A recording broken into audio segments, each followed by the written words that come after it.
second. So your house just is Pier 1 now. It's like the last Pier 1 store. Yeah, basically. Yeah. There's florals, there's art, furniture, candles. Anybody hearing the music? Yes. No. No. Hoping we get... I'm No, not but I either. don't have Roll20 open. Excellent. Well, that would do it. Oh, now I hear it. I am not hearing it at all. So weird. That is Yep. weird. You never hear your own music. Yes. I don't understand it. Hello, everyone. Eric Watson here, freelance writer, player of games, writer of voices, recorder of videos, and tabletop role-playing aficionado. Welcome to our weekly live-streamed Dungeons & Dragons 5th edition online role-playing adventures. We're back. We stream our sessions live on YouTube every Friday evening. You can watch all of our D&D live series as well as reviews and Let's Plays on my YouTube channel and read weekly session recaps at roguewatson.com. Head on over to Chat for the Lost Plane after our show tonight for our live post-session discussion. You can follow me on Twitter at Rogue Watson and join our official Discord discussion group with invite link in the description below. You can also support the channel at patreon.com/Rogue Watson. Shoutouts to Platinum patrons Joe, Will, Tiny Dancer, Andy, Manuel, Basil, Tom, Huskarl124, and Laura. Shout out to new Platinum patron Laura. And Gold patrons RPG Papercrafts, Charming Grenade, Pretty Boy Numa, Marcos Dade Vicente, Gilberto, Sean AK, Cert 2B, Adam, Deathers Lounge, Sam, Arash, Lumpy Spuds, Jerome, Fatboy619, Scalenia, Nick. Thank you all very much for your support. I'm Chris, your Dungeon Master, and I am joined by our awesome players. Reese playing the Warforged War Cleric, Tim. Hello. Raymond playing the half-elf assassin rogue, Kethra. He's in a box back there. He'll be coming out shortly. What? Who put Raymond in a box? Nobody puts I don't Raymond in a know. box. Oh, no. Rochelle playing the Triton Lorbard champion fighter, Gillian Flounderson. Oh. Heather playing the human oath of devotion paladin, Scarlet O'Fair. Oh. And Eric playing the tiefling monster slayer ranger, fiend warlock, Kaylin Cazador. Good evening. We use Really? Roll20.net for our campaign, Discord for video chat, and stream it all using open broadcaster software with Streamlabs. Previously on War for the Lost Plane, the party had encountered something unusual. Beds of sand surrounding trees that seemed to react to them by forming patterns and images in the sand in increasingly odd ways. After playing some music for the sand and receiving an appreciative, if unhelpful, response, they turned to the clue in the deactivated bellboy, which said that to the southeast and southwest, they like to play games and love to win. The party split to each of these rooms, fighting yet more trees and sand. Tim cavorted with the sand for a while, before starting a game of tic-tac-toe with it, which he promptly won, causing the sand to become unresponsive. Gillian picked up on that lead, letting the sand win her game, and was allowed access to the stairs downward. Upon descending, the party found another Deva with two large celestial lions called Felidars. He called upon them to surrender and accept a merciful death, but instead, while Kethra waylaid Scarlet, Kaylin unleashed a fireball and the fight was on. They immediately disabled the Felidars, Gillian paralyzing them with a hypnotic pattern, and Tim then banishing them back to their celestial plane. The Deva continued to fight, throwing his translucent axe, which passed through some and hit others. Meanwhile, a lone horned devil, the last survivor of the fight upstairs, approached from behind and engaged them. The party prevailed, and having defeated the last of the combatants and collecting the Deva's axe, they hear no more fighting, but still the ring of a bellboy in the distance. Thought you said collected the Davis ass for a second. Yeah. You took his ass.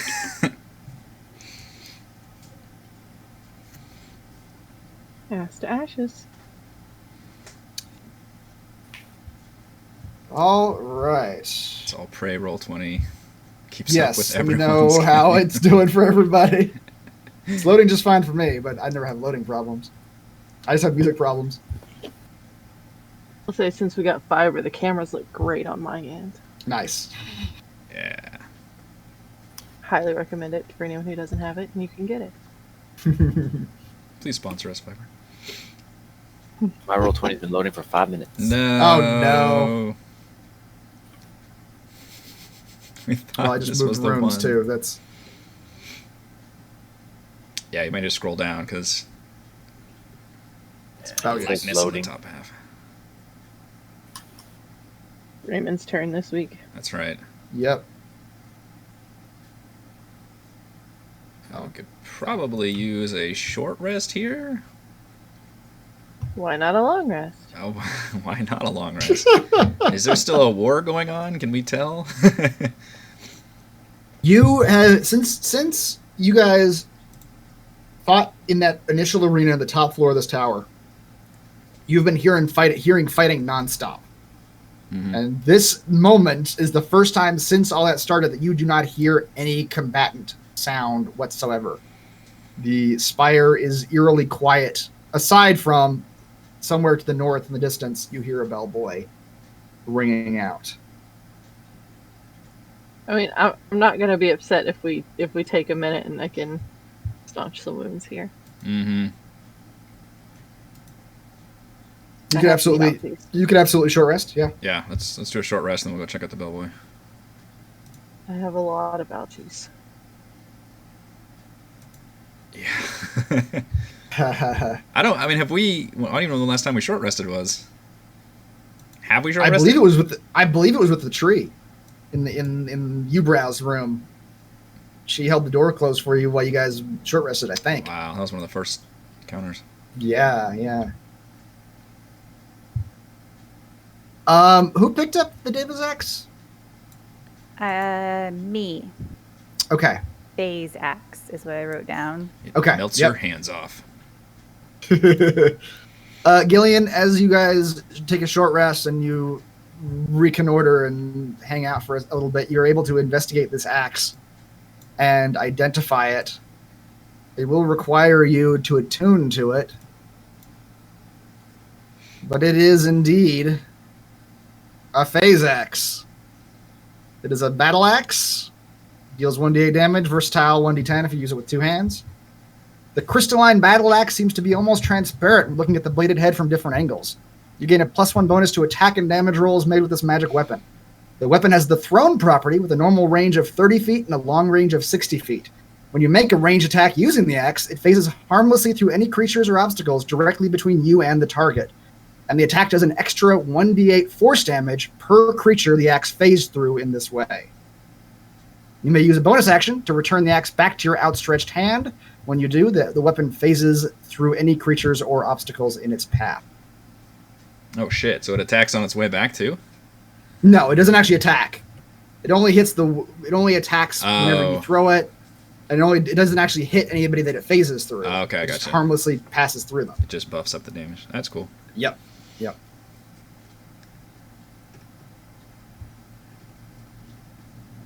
That is your axe, if you will, if you wish to attune to it. Sure, I will attune to that. Our first magic item. That's right. You guys technically got a seed a while back. That's the first permanent magic item, non-consumable. As I said.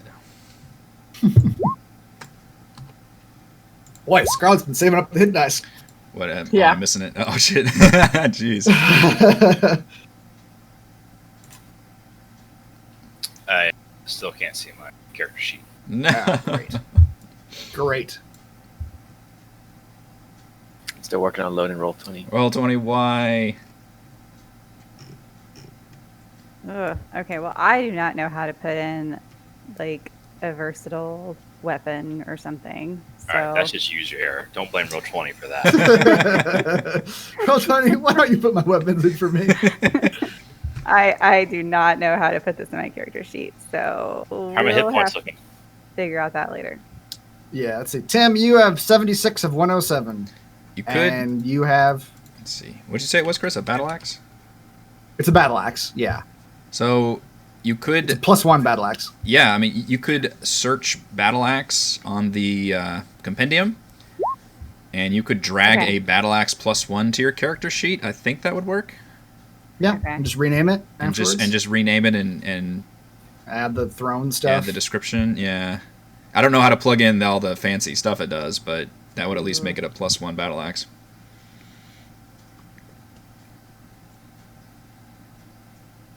I don't know if it plugs it in with the versatile or not. Yeah. Yeah, Tim, you got 76 of 107. You still got 9 hit dice. Good lord. Let's use one. Okay. Can our Someone bard use it. sing for us? I don't have that on my character sheet because I change things up. So It's too early in the campaign to be screwing up your character sheet, Michelle. You start off with a clean I must slate. not have it because I changed all my stuff. Okay, hold on. Let me get my book. Let me just make sure. You almost certainly have it. I don't know what level it is or whatever. I don't know. There was like putting in all this stuff at starting at level whatever we started. Yep. Like a lot. Hold on. Look at all these bad rolls. It's one good Yeah. one. A lot of. I'm using a cure wounds too. Yeah, I think this works for me regaining hit points on a short rest too. Any dice roll to determine hit points you regain as having rolled their maximum value for you. I don't see why I wouldn't. Which means I don't technically even roll. I just get You just get the max. whatever the max is. Yeah. Don't forget to add your modifier. Yeah. So if I'm a D10 with a 2 Constitution, that's 12 hit points per thing. Mm-hmm. Jim, you rolled a 4. You have Okay, 80 yes, hit the points Song now. of Rest is like for all bards. I couldn't Do it remember if again. it was like a bard subclass or something. So yeah, there's an extra. What level are we? Oh crap! I gotta figure out my bard level. Yeah, what's your bard Multiclassing level? is hard. Okay, bard 8. Bard 8, yes. So that's just an extra 1d6. I'll take it. Yeah. I use Ah. 2 of those.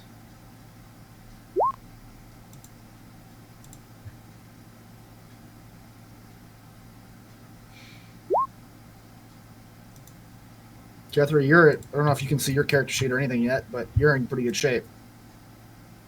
Well, you got 70 of 102, and you've got every one of your hit dice, all 13, available to you. Ooh, the lag. Alright, I use 3 hit dice. That puts me at 98. I've used all but 2 of my hit dice. I get hit a lot and real hard. Yeah.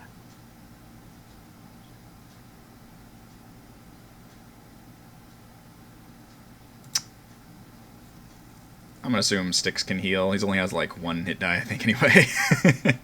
Yeah, I think that's, yeah. Just.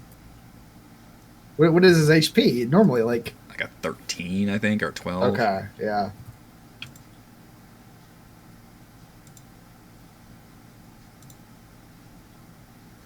$10. It's actually even lower than that. Okay.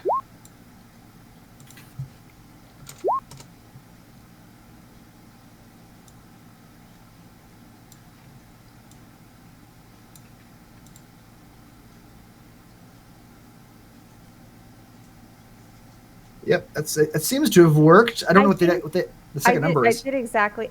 So I think that is the regular attack and the versatile, right? So it's like. Oh, it's showing you 2 different ones. Okay, yeah. That's what it looks like on my character sheet, right? Yeah. So then I just have What to. I would do is probably. I mean, I don't know how often you're going to be using this thing one-handed. Your character seems fond of two-handed attacking.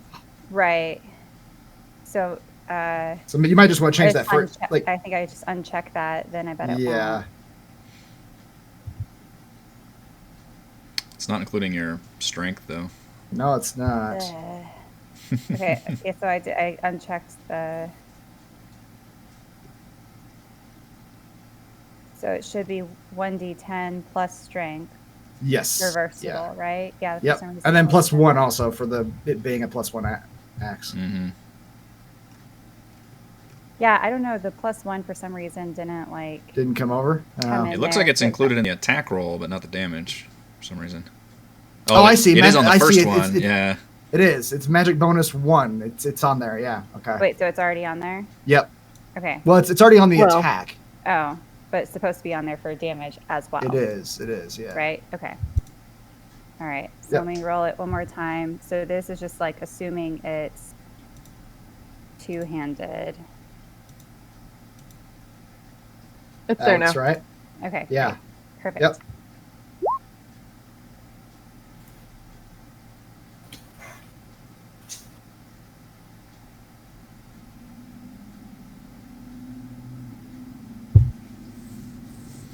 sing this soothing, restful song while like throwing this axe in the air, like taking swings Practicing. with it. Just bringing it back to her.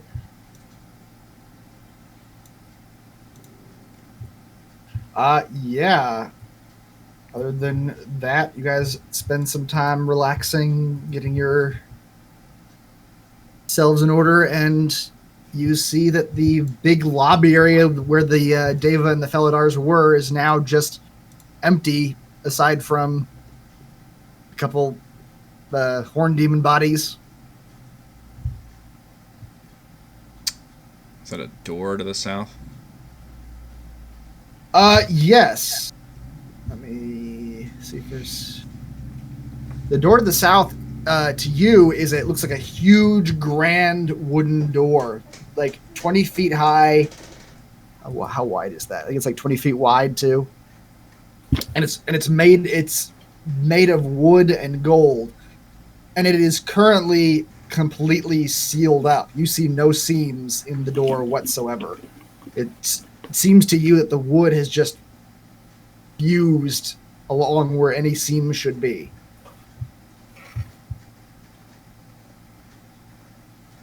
And to your north, you see two small hallways.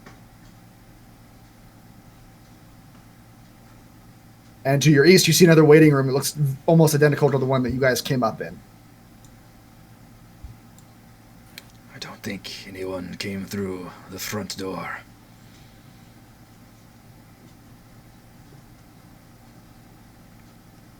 We're assuming this is the front door. It is a grand door. You guys have front doors? How fancy of you. Not even used.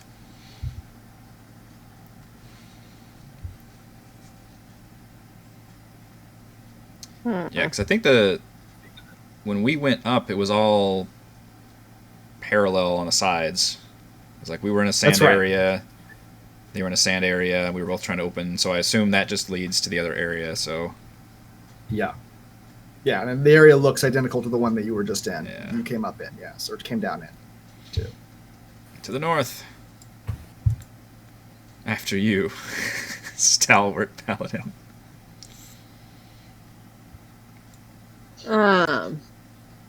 And there's no markings on the door or anything like that, and like no words or... Nope. This front, the door to the south is just completely just a solid block of wood, as far as you can tell. Try to push on it and see if it opens. The door to the south you're talking about? Yeah. Sure. You give it a shove, and there's no give whatsoever. For as much as you can tell, this door is just part of the wall. Okay. Yeah, I guess we're going this way then.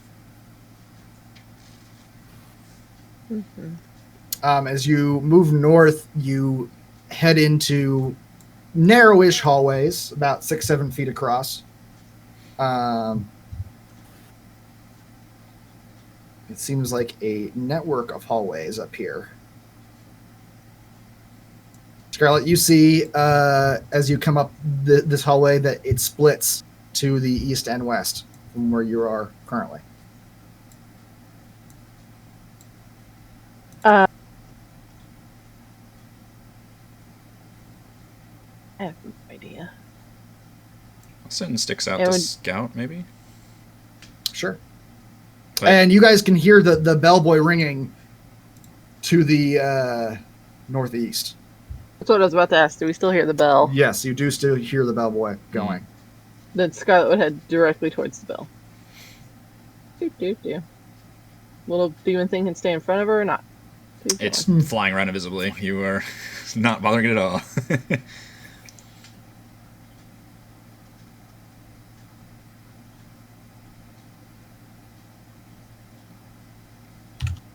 All right, Scarlett, you passed out through this hallway, and you see a series of open doorways along this hallway. The first one you pass by, leading to the south. I will read you a description. This small study is sparsely furnished with a writing desk, a short cabinet full of blank scroll paper and writing equipment, and a small stool. On the writing desk rests a single lit candle. The room smells faintly of lavender. Soothing. She'd look in and see him and just start muttering to herself, well, now isn't that nice to have a nice little space that they can just go to and find their inner peace and commune with their God? And even though it's the wrong God, and they should really be talking to Torm, but I mean, they can just find their gods. And then she just keeps going. Okay. She's Just talking distracted. to herself. Muttering to herself as she walks down the hallway. Yeah. She'll peer into All this right, room. Scarlet, you pass by another door to your north. This small room is occupied by a cabinet, a small chest, and a bathing tub, currently empty.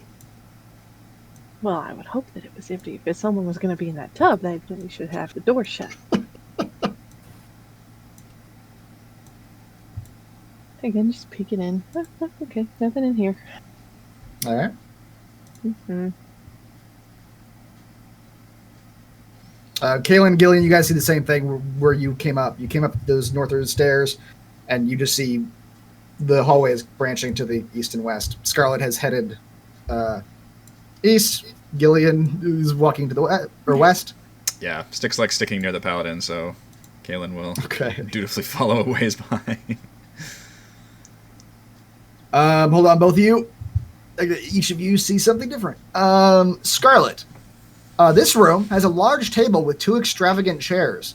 There are 3 overturned mugs on the table, and on shelves along the walls are liquor shelves full of a variety of alcohols. Wines, beers, whiskeys, and a variety of other easily identifiable and some unknown bottles. Well, I mean, to each their own, and if this is what their God asks of them, then, you know, I mean, okay. And she just keeps going. She's, nope, She will not fall for it.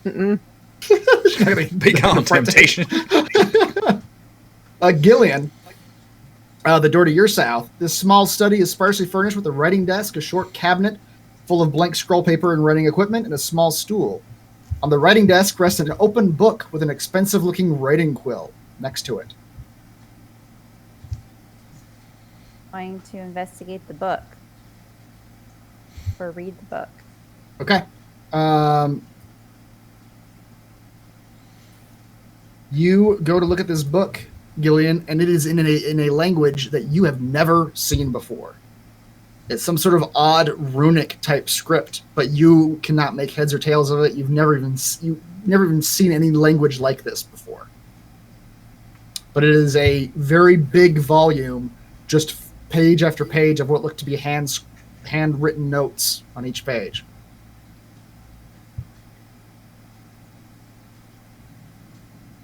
Okay. Smash the book.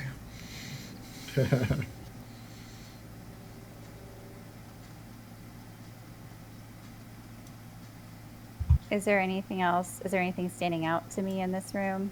Or it just looks like a boring office? It doesn't look like a boring office. The only thing really of note was that book. I'm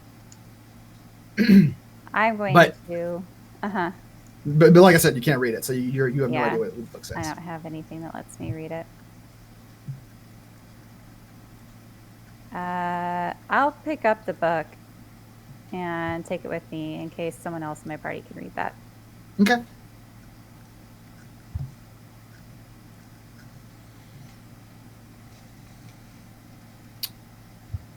Might be able to. I know a lot of fancy languages.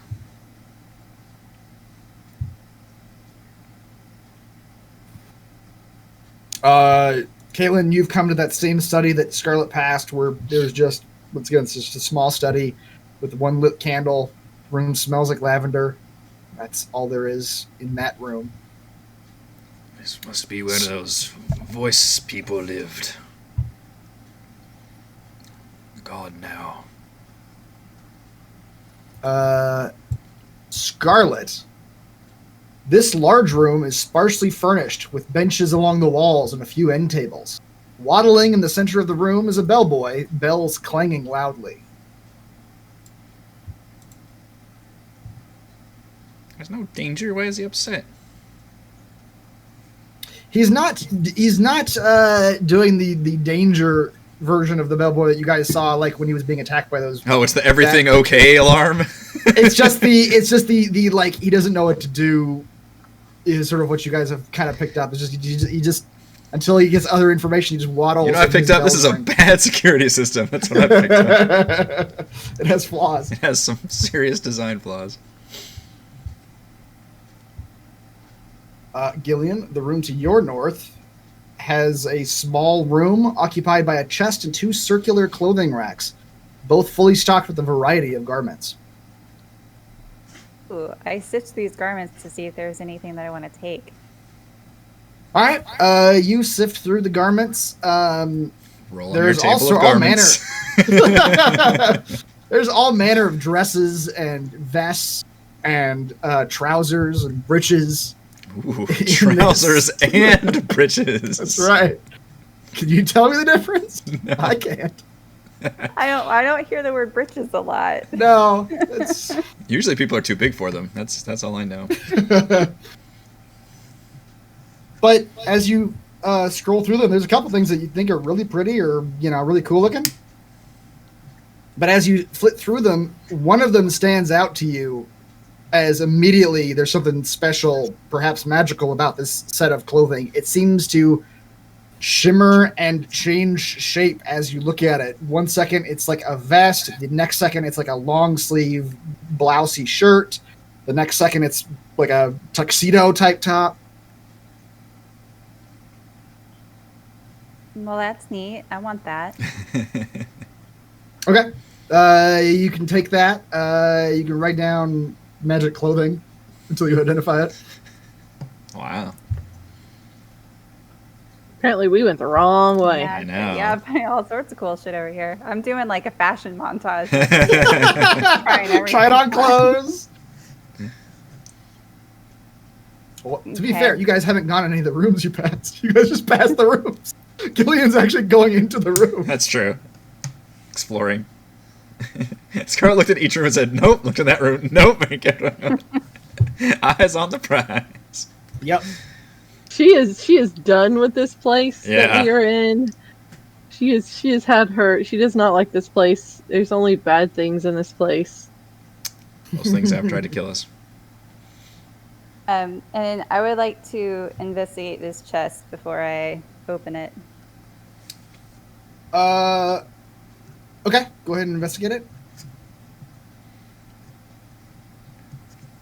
You take a look at it, and it doesn't appear to be. It doesn't even appear to have a lock on it. It's just a very basic, just storage chest. Okay, I open it. You open it, and you see just what seems to be a collection of undergarments. I try on Find all the magic undergarments. Try them all on. You guys don't see Gillian for like 2 hours. Yeah. She's just Trying found on a room. clothes. It's like, There's some nice that's like stuff in serial there. killer stuff right there. He went into somebody's room and just tried on all the clothes. You find some nice undergarments, some fancy looking socks. You didn't say if Two. they were men's or women's undergarments.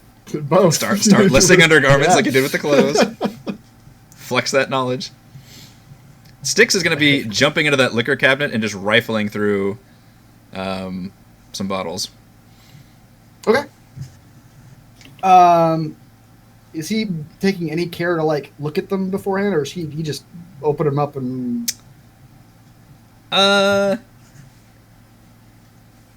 He will probably try to find the strongest, oldest liquor, the one that looks the most potent. Okay. He finds some very there's labels on a lot of these that he cannot read.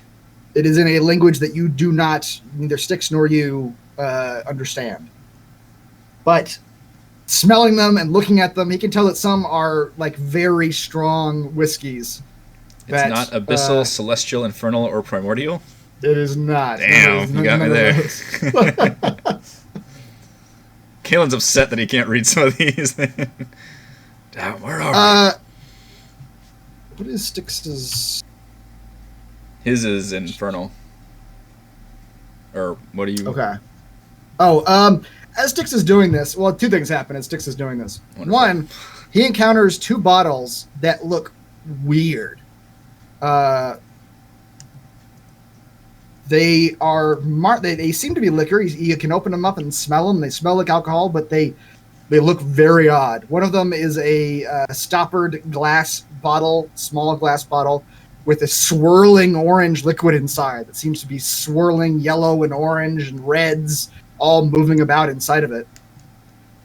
And the other one is a curved, almost like snake-like glass bottle that comes to a point, and there is a thick red liquid inside this bottle. When Styx does that, and he de-invisibilizes himself because he's looking at drinking liquids and stuff, Kalen will basically look over kind of in a bored way, and then right when Styx is fixing to grab one of those and down it, then Kalen very dramatically at the last second says, "Stop it! Put that one down!" And he kind of looks, Styx hisses at him for a second, and then Kalen just stares him down and he just puts it down and grabs another bottle. So Kalen will grab those two different looking bottles. Okay. You can write down red alcohol and yellow alcohol. What? Until you Is there any you identifying? identify Okay, I have to wait. Yeah. Is there any kind of check I can make, or is this a short rest thing? You could make an Arcana check. I could. I'm could. not very smart, but I could. Pop open that bottle, smell it. Mm-hmm. You don't know. They look magical. Both of them look like they're moving around, and Okay. there's something odd about them. But they do smell like booze. But you can't tell what exactly they are. The other thing that happens when you go into the room, Kalen, to stop him and take those bottles, you hear a very slight humming sound. Is that this room up here? I don't know which room this is. Or no? No, it was down here. This Oh, one okay. down here. That's liquor room. This is the bathroom, which you have not investigated yet. Ah, Yeah, this is the liquor room. Yeah. gotcha. The other thing that happens is that you hear a very faint humming. And it sounds like a person humming a tune. Very, very faintly. I can hear that above the bells ringing. Is the bell still going off? Yes, it is the north. Yeah, to some room to the northeast. And you can hear it because those are kind of distant. This sounds like it's in this room with you. Oh. Okay. Is that perception or something to try to figure out what the hell? If you give me a perception check. Better at perception. Okay. Yes. When you hear that humming, and you look about, try to figure out what exactly you heard, and as you narrow it down, you walk around the room, you realize it's coming from the table. On the table is a overturned pewter mug. And as you get close to it, you can hear that it is humming some, very quietly, just humming some sort of tune. You look in the mug, and it's got a little bit of some alcohol still left in it. And you turn it over, and you see that it has a face, this mug. And that face is humming a very soft tune. Hello, mug. It takes no notice of you. It just continues very faintly humming the sound, the song that it was humming. I'll grab the random nearest piece of liquor and pour a little bit in the mug. All right. Did Styx even really leave you any liquor, though? Hopefully. He does have that red alcohol and yellow alcohol. That's right. I don't want to use the magic liquor, but I'll just pour whatever. So there was a bunch in here, so hopefully I can find something. You grab just a random bottle. It's a reddish-looking liquid, and you pour it in the pewter mug, and the face on it lights up as you pour the liquid in there, You weren't even looking at what kind of alcohol you poured in, but it starts singing at full volume. You can hear this, Scarlett. Kaylin, you can hear this. What sounds like a sea shanty, but it's about you. It starts saying like, "Oh, when the demon man walked in the room and he poured the rum in the stein." Wow. And it just continues just singing a song. I am taken aback by this. It kind of runs out of material very quickly, but It doesn't know me very well. it is just full volume, continuously singing right now. All right, I will. Styx runs over and like dips his hand into the mug and like drinks liquid from it. Okay. Styx drinks some liquid, and Styx identifies immediately this is rum that is in this mug. He doesn't. Tell me. And he doesn't tell you that. Okay. Just like, Yeah. As he drinks some out of the stein, the voice does kind of get quieter as the level of alcohol begins to get lower. What a foolish magical trinket. I kinda like it, boss.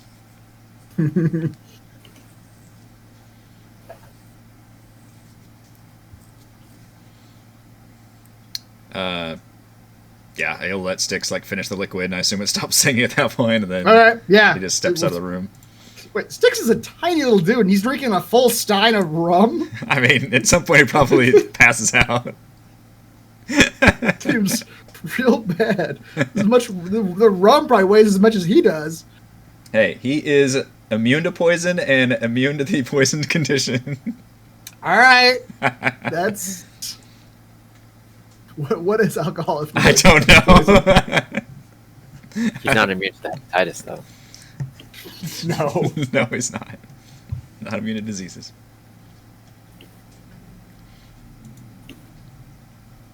No, but I think I am.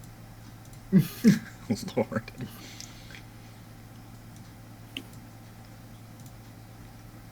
We need Cathra. It's a bellboy.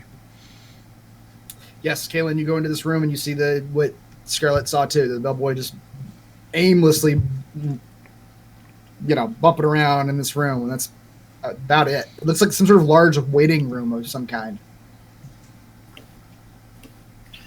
I don't see a reason why I haven't been following you, so sure. Ask like, I guess you guys still don't have Roll20 access, but want to be tagging along or anything? That's correct. Let's go with the party. Tim, you can follow Gillian. Put him on a Gillian's leash. not with the party. Gillian's exploring the eastern or the western. Gillian's trying on clothes in some rooms. You're not welcome, Tim. The door is shut. Tim stares at the door.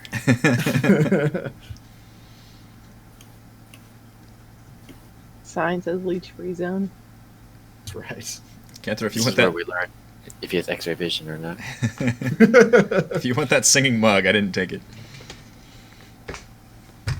Oh, okay. You left to sit on the table. Yeah. With a drunk Styx. With a Who can't- with a probably can't very get- happy drunk demon. Yep.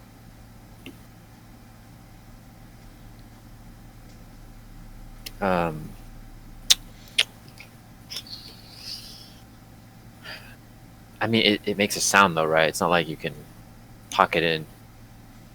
Presumably, if it's empty, it won't make any sound. I think that's what we discovered. Right now, the face is completely lifeless. There's no liquid left in the mug. Yeah, if you and pour the- liquid and the into face it, on it sings.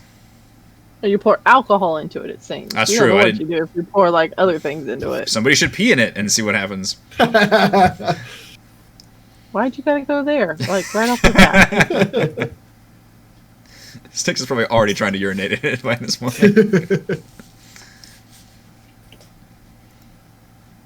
I have no need for a singing mug. Exactly. I've already thought of all the possibilities, and I don't need one. Tim suddenly shows up near me, so I start dressing him as well. Just continually stare forward. Excellent. Tim gives you a leech in return. And she starts dressing the leeches. That's right. Put little socks on them. Little multicolored socks. Where have you two been? Why is there leech-sized clothing? I'm imagining like a leech will fit into one sock. That's what I'm imagining. Just putting them in socks. Big ass Socks. leeches. Yeah, Yeah. like Christmas stockings. All right, I'm gonna go down onto this next room.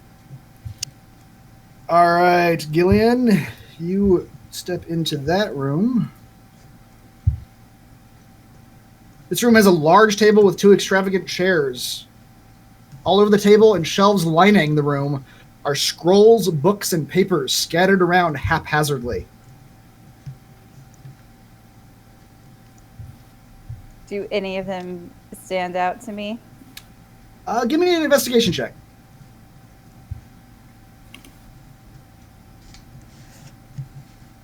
Money. All right, Gillian, you start going through these scrolls, and you at first can't make heads or tails of what you're saying. It's all in that same runic script that you have never seen before in your entire life. But mixed in amongst these runic scripts on some of the scrolls, you see like a single name, like just mixed in amongst this other language, a single name in common. In the language common, not in common amongst the scrolls. You go through some of them, Gillian, and they mean nothing to you. You pull one up that says Kalinar. You never heard of a Kalinar before. You put the scroll away. Yeah, you see one that says Corinne. You never heard of a Corinne before. You put that scroll away. You see one that says you see one that says Harshnag. You've never heard of a Harshnag either. You put that one away. But as you start going through these, suddenly you see a name that does mean something to you. You see George? Yes. You see the name George written on one of the scrolls. And once again, it's just amidst all this other language, just in common, somewhere in the scroll is the name George. As you pull through more of these scrolls, Followed by the you see kombucha girl meme, which is just like, no. You start seeing all the members of your previous party. Well, that is very unsettling. What you don't see is your name on any of these scrolls. Okay. Well, I guess I'm going to also take the scrolls then for the names I recognize to try to see if I can interpret them later. Okay. You collect the ones you recognize, and the ones you recognize are your 4 previous traveling companions. You find all 4 of them. You also find a couple names that you recognize from your adventures. You recognize the name Artis on one of the scrolls. You remember him.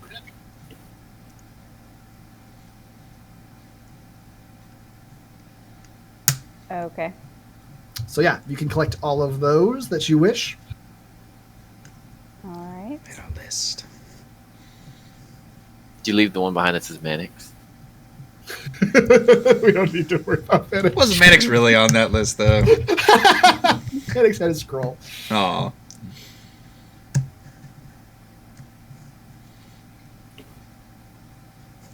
Was a chilling finding. Yeah. Meanwhile, Kethra, you have come into the room. The bellboy is jangling about this way and that. You know what to do. Let's do it. She approaches the bellboy and gracefully But firmly. declappers the bell. I feel like you're a veterinarian at this point. You're Yeah. I gotta spay and neuter the bellboys. Irreversible. Let's get the clap out of this bell. Kethra, you successfully, after a few minutes of moving along with the bellboy and untangling the clappers. You successfully declapper enough of the bells, and the bellboy falls silent. And when he does,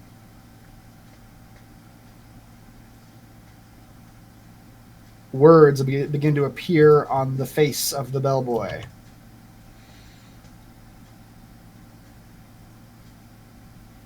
Oh, son of a No. bitch. I need this singing mug. Ooh, good thing I didn't smash it. It's a good thing we didn't Considered pee. it. Oh no, Stick, stop peeing the mug. And he'd probably be peeing whiskey or wine. If he drank all of the different bottles. I literally think we go into that room and Stick's just stumbling around, just knocking Just shit so out. drunk. He's Yeah, just had- he's probably filled up the thing, and now the mug is singing, hopefully about Sticks, and they're both just singing together, and it's the most horrible sound. The mug is singing an opera at this point. It is some sort of operatic thing about a tiny demon who's getting drunk. Yeah, excellent. Sticks is having the time of his life. He thinks that's I would amazing. just start heading that way, just going, "What in the hell is that noise?" And then she just like keep going to try to figure out what the hell is going on, because she didn't check any of those. Yeah, Kaylin will, as you're like brushing past, Kaylin will be like, "There's a mug that sings. I thought it was of no consequence." Well, aren't you just so sweet for trying to think? Okay, let's go and see what's going on over here. Big grunts. Come on. Tim and Gillian, as they're doing that, you guys, I'm going to move your head a little bit, Tim, here. Can you still not see anything? I can see my icon and then a black screen. Then if I try to open up my character sheet, it freezes up. Great. Gives me the red error message and never gets on. You are the chosen one tonight. Yeah, Jesus. It's so Weren't you- strange. Like, it has nothing to do with network or anything. No, just one of us gets picked. So- Are you in now, Raymond? It's literally been like 3 Yeah. weeks that Okay. somebody's had connection issues with Roll20. It is, yeah. I had to close Firefox completely and just not open up any tabs again. Wow. All right. Well, Tim and Gillian, you guys continue on down the hallway a little ways. What outfits are they dressed in? What outfits are you dressed in? Imagine the old farmer Tim- painting the Tim famous is definitely in like a muumuu or something. Oh, great. Maybe a bonnet. You found a nice purple and orange muumuu, like purple and orange stripes. Wow. Why a does- bright blue flowered bonnet. my goodness. I don't know what I'm wearing, but it's very high end, whatever it is. Oh, okay. And it's A very sleek chic. dress of some kind. Anyone in the chat wants to draw Tim in a purple and orange muumuu with a flowery bonnet?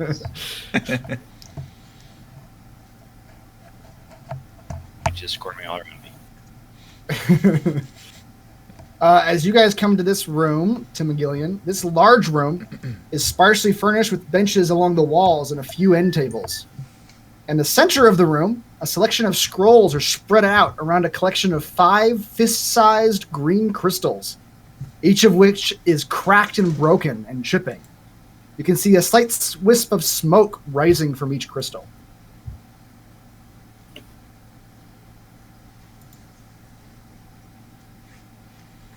There's crystal. So these are like crystals. Yes. Those are okay. And all around them are scattered These are more of scrolls those and stuff. scrolls that you found in the other room.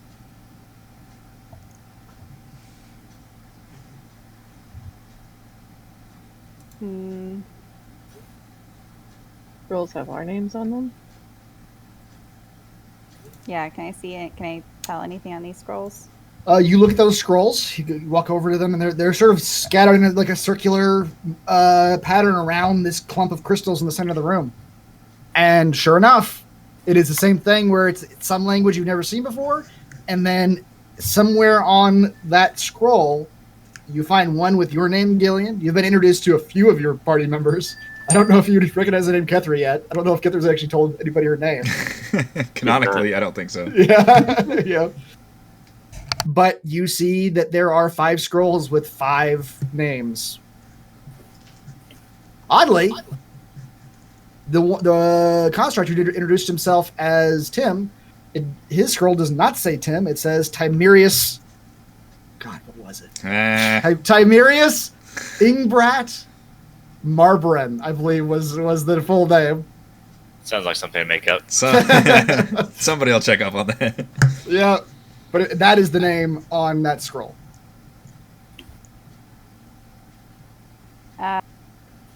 Okay. This is how we learn Kethra's name. That's right. Process of elimination on the scroll. I know that one. I know that one. Yeah. It's like Who is Rumpelstiltskin. Yeah. I'm gonna poke at one of these crystals with the trident. Okay. The handle of my trident. You poke at it with the handle of your trident. They're already they look like they're cracked and broken, and they seem, when you poke at it with your trident, they seem extremely brittle. And when you just tap them, they crack again in another half. Oh no.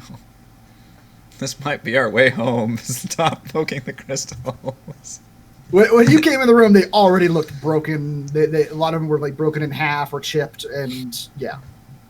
But anytime you touch them, they do seem brittle enough that they're like just general touching them is breaking them more. Okay. And was there anything else pertinent in this room? Nope. The rest of the room looks like a large waiting room of some kind with benches along the walls, but there's nothing else in this room. Okay. The bells are back.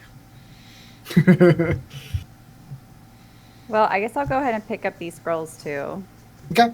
in case. Wearing this full Very outfit and useful. just carrying all this. It's got a horrible scroll. Where have you been? I found some stuff, guys. Yeah. Look, I don't know if we might need them later. This will Hey. save us the trip, It's a okay? very adventure gamey, just picking up everything. Might need it later. Loot all, Yeah. loot all. Want to see what my shirt says? Is it applicable to our... Might need this I later. might need this later. That's there good. you go. Yep. You might need this later. Like me when I play Diablo, I just pick up everything. That's Mhm. right. Vacuum it up. Meanwhile, Kethra, Kaylin, Scarlet, you are back in the room with a very, very drunk Styx. And a mug that is currently singing some opera in a high falsetto operatic voice Mhm. about Styx. Ugh. It's unpleasant. It is. Scarlet will immediately reach over and take the glass and just dump it out, just to make. She doesn't know if this will do anything, but if she sees liquid, she's just going to dump it out, trying to figure out how to make it shut up. Right? You dump it out, and immediately the voice stops, and the face goes lifeless.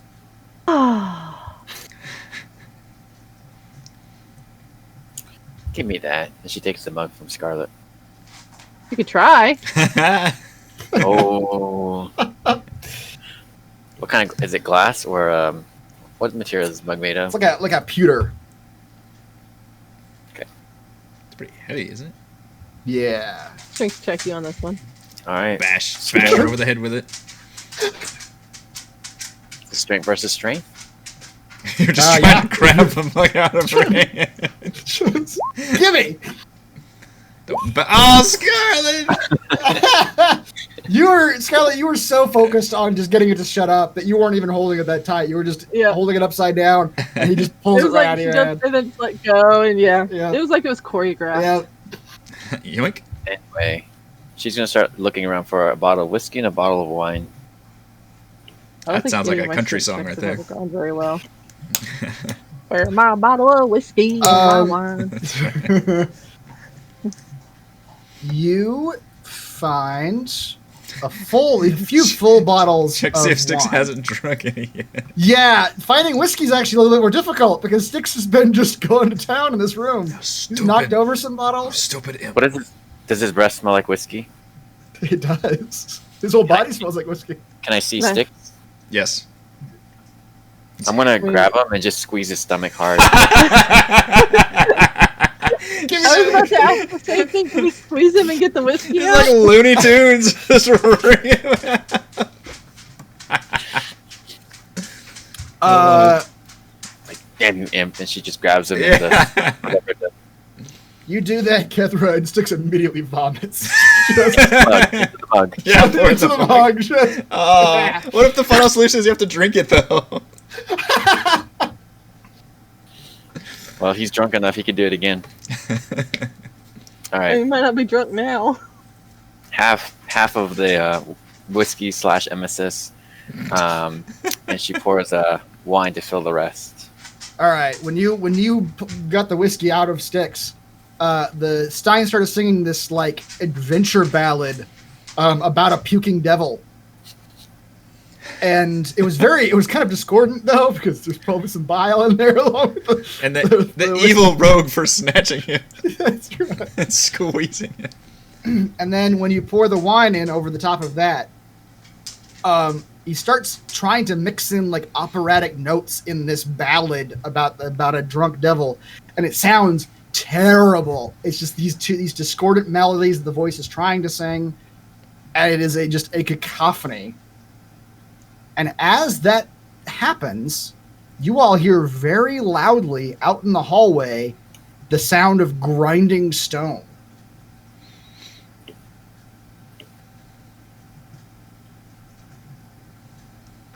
Well done. You'll see Scarlet perk up like, we're getting out of here! And she will beeline it towards wherever that sound comes from. All right. Gillington, you also heard this. You from down the hallway, you heard just the worst singing you've ever heard in your life. And then you heard the very, very loud sounding, something it's like in the walls around you, the grinding of stone. Yes, I will also be running away. Okay. Like you Is just it- robbed a store of clothes. I got your clothes. Is it back the way we came, or? It is back the way you came, yes. All Okay, right. that's where the grinding is coming from? Yep. Oh. It's coming from somewhere in here. This is like a dead end over here, right? This It way is. doesn't- Yep. Okay, so I'm gonna like try to hightail it back to the rest of the party. Okay. Come on, Tim. Hold still for a second, Scarlet. Yeah. I'm gonna pick Sticks up like a drunk squirrel and just shake him a few times and put him on my shoulder and take off after them. All right.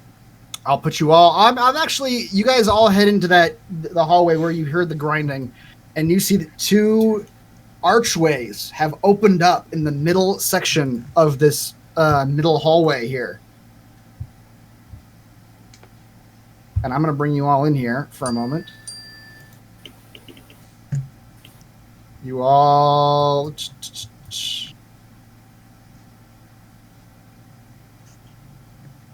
So it's up here. So. Oh. You enter into what appears to be a large throne room. The large chairs are positioned along the north wall, and the center of the room is a lowered section, empty except for a gold etching of a large tree in the center.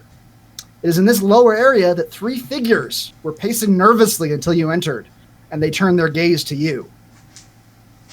The first is a tiny man, no more than 2.5 feet tall, wearing what appears to be a potato sack and a white cap. His face is all bushy mustache and eyebrows, and thick body fur covers the rest of him. His face appears to be naturally scowling, but upon seeing you, it scrunches up into an awkward smile as he approaches, extending his hand to shake yours. Oh, goodness! It's nice to meet you in person, finally! Fiog's me name. We've been worried sick here down here for you. And I will show you Fiog.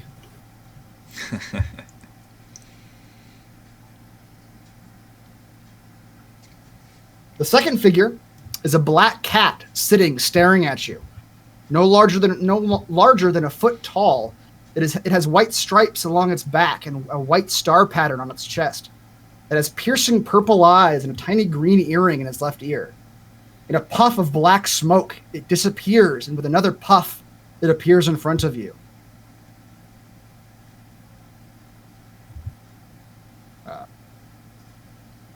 Yes, indeed. Though they certainly took their time, didn't they? I suppose they did live, which is something. The name is Rykresh.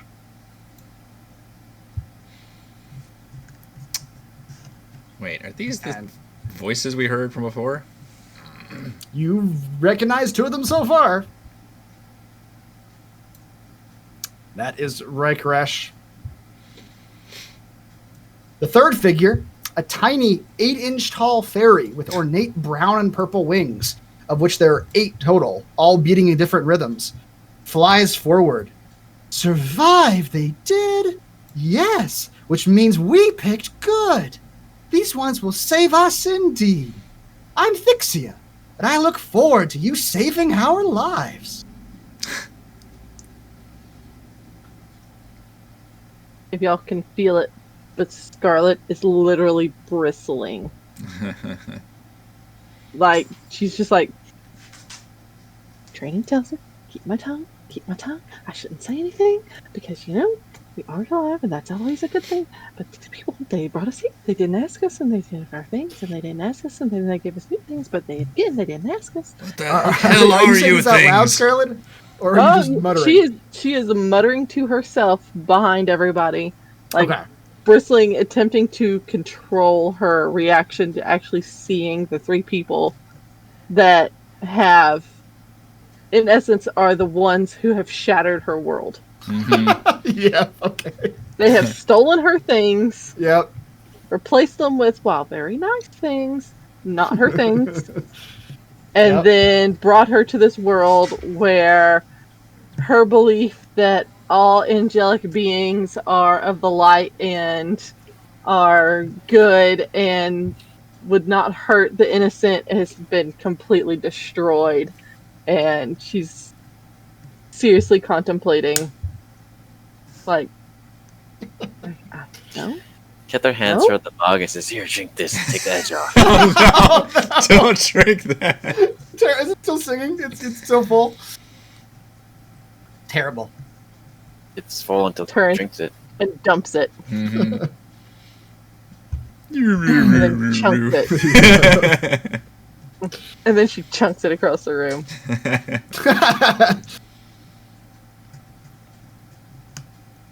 I always hated that thing myself. I suppose you all have questions for us, yeah? God's damn right, we have questions. What the hell are you? Where is this? How did you bring us here? What's going on? Oh, yes. Let's try to take them in order then, shall we?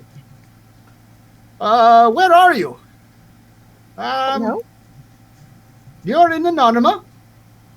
The plane of existence created, or found, I should say, by our creator, who has no name. Some refer to him as Anonyma, but that's kind of confusing, being that that's the name of the land and the plane and all. Anonyma is a collection. It's a lost plane, if you will. Our master and creator found it, totally uninhabited, and through his magics, he's able to stitch together pieces of one plane to pieces of another. He steals them, I suppose you could say. That's an ungrateful way of looking at it. He takes pieces of planes that are no longer wanted and brings them here and puts them together. It is a place for outcasts, a place for those who aren't wanted in their original homes. It was a safe haven for many until recently.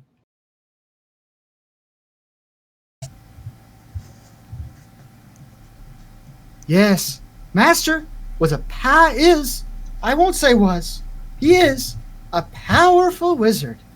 See, most people can travel amongst planes easy enough, but very, very few can take whole sections of one plane and put it together with another.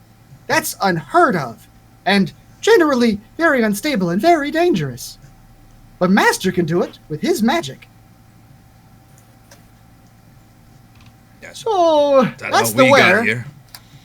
Ah, yes, I suppose that's the what, isn't it? Why are you here? Right, that's actually the why. The what? I'm not sure. I've lost track. Why are you here? Well, that's because we need help. 2 weeks ago, the Master is always... I should back up. The Master is always bringing in new people to Anonymous, you see. He's always finding this creature, that creature, this tribe, or this wanderer who doesn't belong in their own plane. And he gives them a place here. But 2 weeks ago, he went to meet with some new people to bring in, and he disappeared. Completely. Off the map. We don't know where he is. And then, of course, the armies arrived. Wasn't much longer after his disappearance. A few days or so. An army of fiends from the south, led by a great red demoness named Irathon. And from the north, an army of celestials, led by a red-skinned commander named Ramael. They began marching through our lands. Our people don't defend themselves, or some of them can, but they haven't needed to in so long. The Master keeps everyone safe. There's no need for anyone to really have armies or defenses. So when he disappeared and these terrible armies arrived, he just ran roughshod over the whole land. It's like a pretty big security flaw in your system. Well, the Master's never disappeared before, has he? A bit of a new thing for us. But he had an alternative plan for if he did disappear, for defenses. You see, he, in addition to collecting places and peoples from other planes, he keeps an eye out for heroes, you see. People that might help us. And when he disappeared, we were able to access his archives and... granted, don't know how he might have chosen, but we do our best. We read through the scrolls.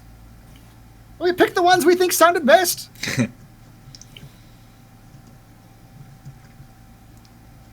And that's how you got here. We used the last of the Master's stored up magics. And we summoned you. Great. How do we leave? Well, that's what we need your help for. You help us, and I'm sure the Master can help you in some great ways. In addition to sending you home. You said he's not even here. That's what we need, you see. We need some gallant heroes to go out and find him. We don't know where he's gone. But if you can find him, he has the power to purge these invading armies out of Anonymous like that. Send them back to where they came from. They can send you back to wherever you want to go, too. He's got the power. Meeting. Second. She's asking him who he was meeting with. Because they mentioned he disappeared as he was going off to meet somebody. That we don't know. He meets with new inhabitants regularly at various places. Ask them if they really want to leave their homes, their original planes of existence, and come here. Most do. Creatures in a plane of chaos who don't feel particularly chaotic. That sort of thing. But we have no idea who he was meeting or where.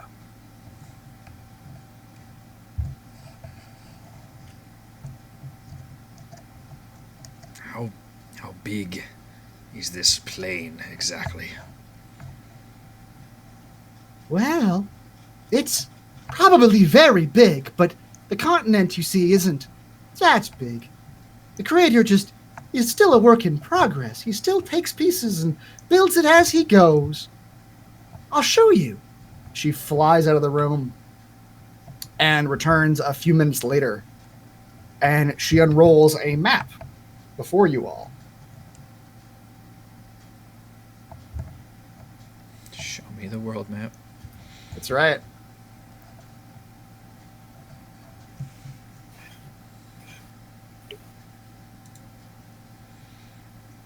Did that work? Yes, indeed. Okay, I don't know if you can zoom in. Oh, yeah, you can zoom in.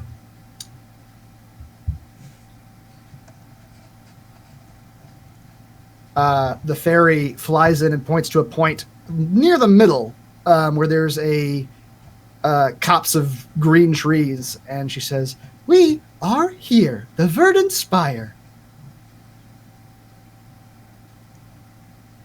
This whole place is made up of all sorts of desperate or different creatures and different planes. Consequently, this map is perhaps optimistic. You see, putting planes together isn't particularly stable or safe work.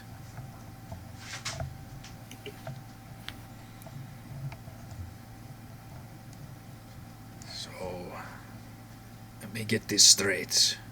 We have been summoned here to help you find your powerful master who's in charge of this whole area. He's missing and you have no idea where he is. He's the only one that can send us back. And meanwhile, your world is being invaded by angels and demons. That's about the situation. It's about the crux of it, aye. Great sticks, I may need some of that liquor. And can you just tell me where our original belongings have ended up? The cat scratches its head with one claw. That's a good question. I know, according to the magics, you don't come over with anything. That was in the scrolls. So we got you things that replicated what was in your scrolls. I suspect your items are back where you came from. No one take. Say it. She's like now flabbergasted about the fact that her stuff is now just readily available on the side of a road where she got picked up from. Yeah, it was the side That of the road. anyone can come through and Yeah. just take all of her things now at this point. You all think back to where you were when the light flashed and like, oh, Yeah. my stuff's just laying there.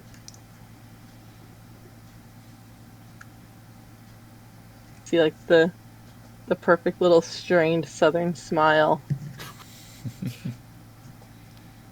Our master is very powerful. I have no doubt that when you find him and when he expels these invading armies, and he'll grant you great boons. Maybe he'll get your stuff back for you. He has full mastery of planar travel, you see. So he could take you anywhere and grab you anything you need. Ooh.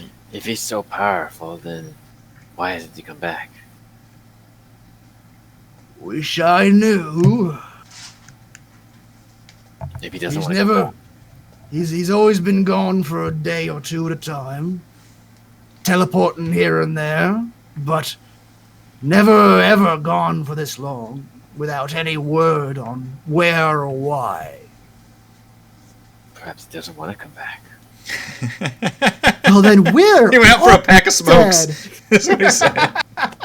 He abandoned. Never came back. Daddy just went to the market. He left you. Gillian, show them the books and scrolls and shit you found. See if they can read that shit.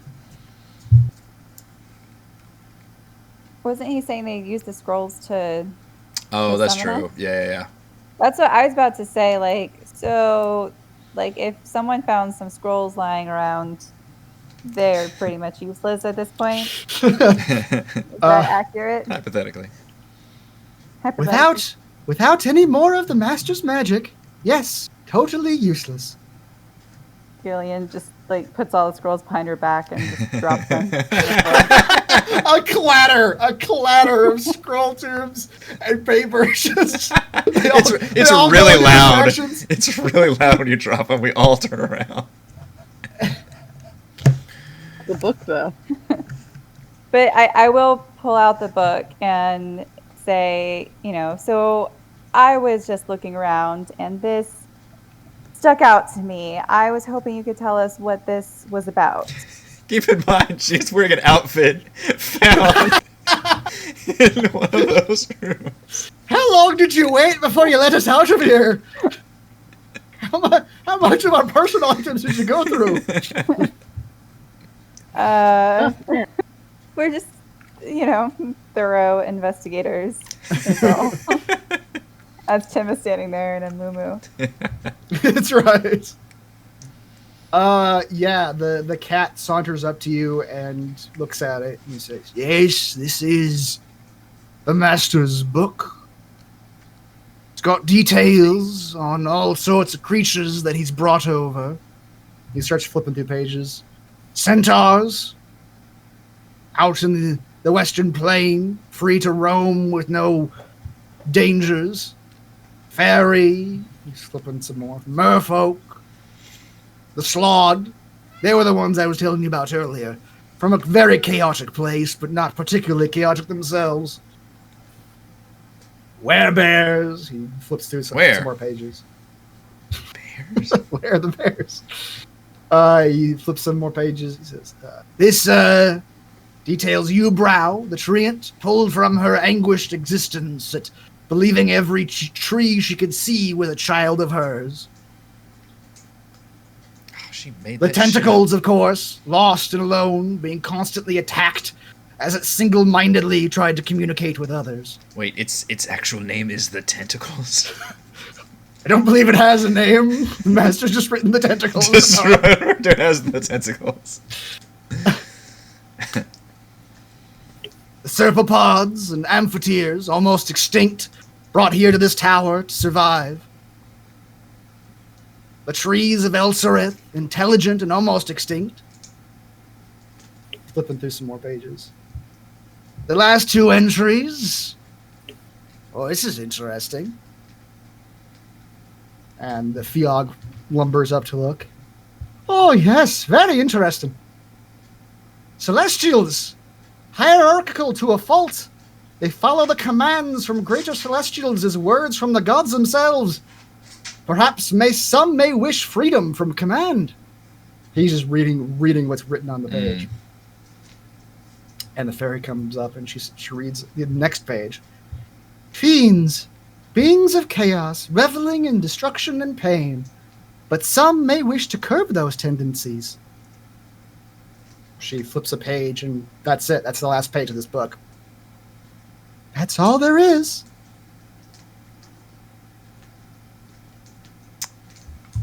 So, what's the word I'm thinking of? Deserter.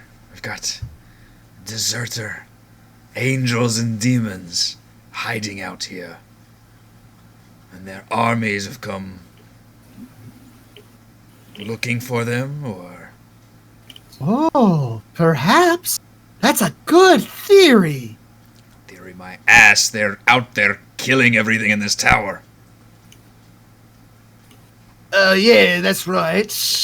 Which, speaking of, you did deactivate the last of the bellboys, yes? That's how you got in here. That's brilliant security system. One The dumbest post, but... one quick-handed rogue disable them. Well, we've never seen a rogue with an auto 24 beside the hand before. Level 13, you say? I'll make a note of that. Unreliable talent feed is something else. We'll update the master on this broken mechanic immediately. Enough of that. You must know the math pretty well. Right. Which means you must know his weakness. We can kill him. Whose? The master. Oh. The master is inscrutable. Mysterious, one might say. Oh, we are the three of us, the advisors to the creator. We advise him on different aspects of Anonymous. But to be honest, we don't really take part in the decision-making process. He makes all his decisions on his own. I don't think you answered my question, though. What was the question? You're close to him. You must know his weakness. Weaknesses. The cat says, Rycrash says, well, that's the first lead we have. Is our creator's, as far as I'm concerned, greatest weakness. Marina. Marijuana? Huge butthead. Always goes out for marriage. Disappears for weeks at a time. Our master's not gone. He's just tripping balls. Yep. That's right. He's tripping klaxons. He's Worries, he'll come back. He'll come back when he runs out. He's eating Funyuns in a cave somewhere. He'll be fine. Alright, what's a Marina? Marina. Marina, his lover. I knew he was She a lives here on this plane. If he told anyone where he was going or what he was doing, it might be her. She's not nice, though. No, she's really not. Is that your advice to him?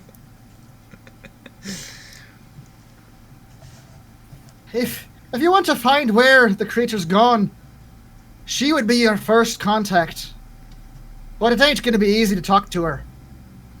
He loves her, you see, but she's a dangerous, vile woman. Caleb literally like puts his head in his hands like, alright, what is she? Is she a boat? Or a volcano? Or a squid monster? What are we dealing with here? She's a druidess. But she had a bad habit of... Marijuana. That's how they met. She grows the happy adorable. grass. She had a bad habit of, wiping out civilization she thought were encroaching on the wild. Genocide is not a habit. Oh, no. That's just the stories we've been told. I don't know the details myself. You're bad advisors. So, What we do know is that Master gave her a grove, all her own, so that she wouldn't hurt anyone anymore, and she could live in peace. He visits her from time to time. probably to make sure she hasn't gone on a homicidal murdering spree. Yeah, how does he visit her? Scarlet would point at the map and be like, all right, show us on the map where she is. All right, I'm going to take you guys to the actual map. To the map. The map page. Anonymous. Do. Now with hexes. Yeah. Now with hexes.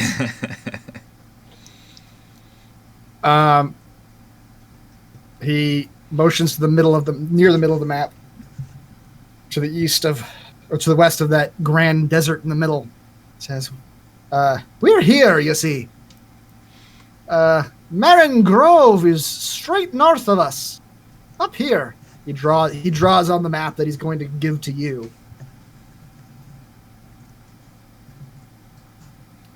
Says, but you see, this is all. These are all reasons we need heroes. We would go ourselves, you see, but Anonymous is not exactly a safe place. With all the mix and match and all that, you never really know what you're going to find. But we do know. To answer your earlier question, the creature doesn't really need to do anything to get around. He teleports here and there and back again. None of us quite have that ability, though. Gets around all right. Maybe that's the lover's quarrel right there. How many miles would you say all these hexes are? There is it should be accurate on the ruler. Basically, each hex is going to be 1 day of travel. This is a week away. That's right. Do you have any way for us to fly there or teleport? Or a sandwich?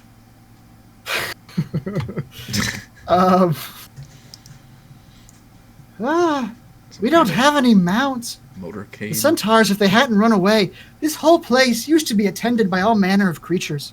We had satyrs and centaurs and golems. The bellboys stuck around, I suppose. But when the invading armies came, everyone sort of ran back to their homes to be with their own. So we have no mounts. I think you'll have to walk. Feehog says, I do believe we have something that can help you, though. He runs out of the room somewhere that you don't see. We have those teleporting seeds. Can we use those? You can, but those only take you 500 feet, I believe. Oh, shit. Those are like any trees within 500. I think it's 500 feet. Look it up again, but not 500 miles. Not 500 miles. He comes back in with a small wooden box. You'll need to make it across the water, however you make it there, and this will help you do that. It's a boat, you see. And he hands you all the box. We're not tiny like you guys. How are we going to fit in this? What is this, a boat for ants? Says, it's a folding boat. He describes it to you, and because he's describing it, what it is to you and what it does, I will show it to you. It's a boat in a suitcase. That's right. Any chance you have a folding rocket ship?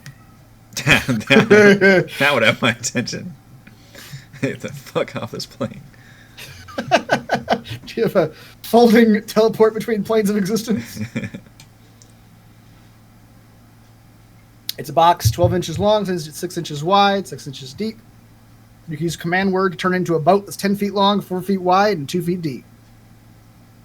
The boat has a pair of oars, an anchor, and a mast, and a lateen sail. I don't know what that is. The boat can hold up to 4 medium creatures comfortably. Time to draw straws.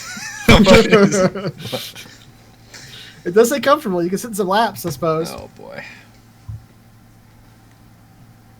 And then you can use a second command word to fold it back up into a box.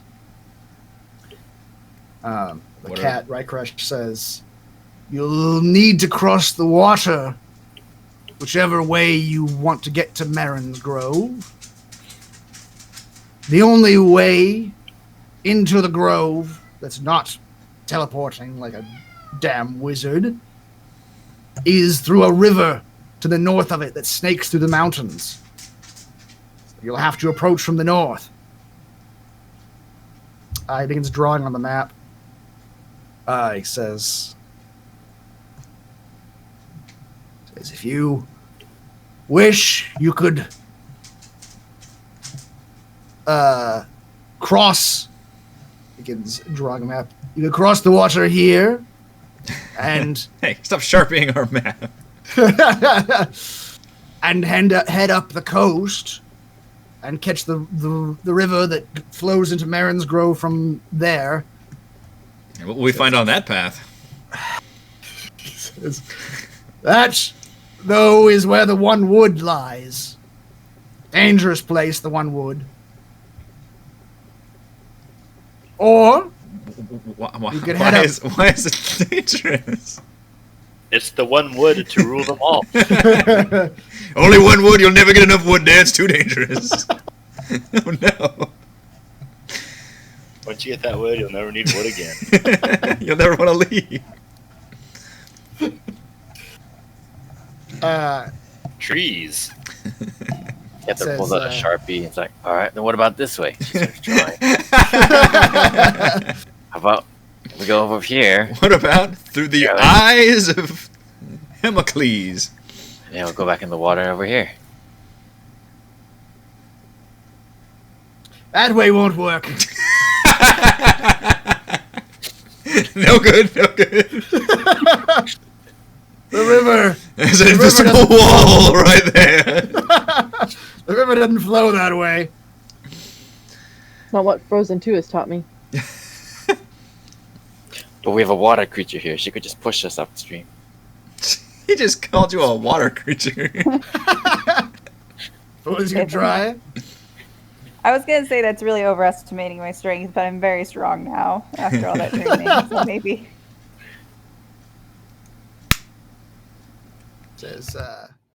He says, ignore the bloom, Mark. That's not an option. Go away, rogue. We're definitely taking the blue route now. She tries to wipe it off. So much is all over. You're ruining the map. Now we just think there's a river going over there.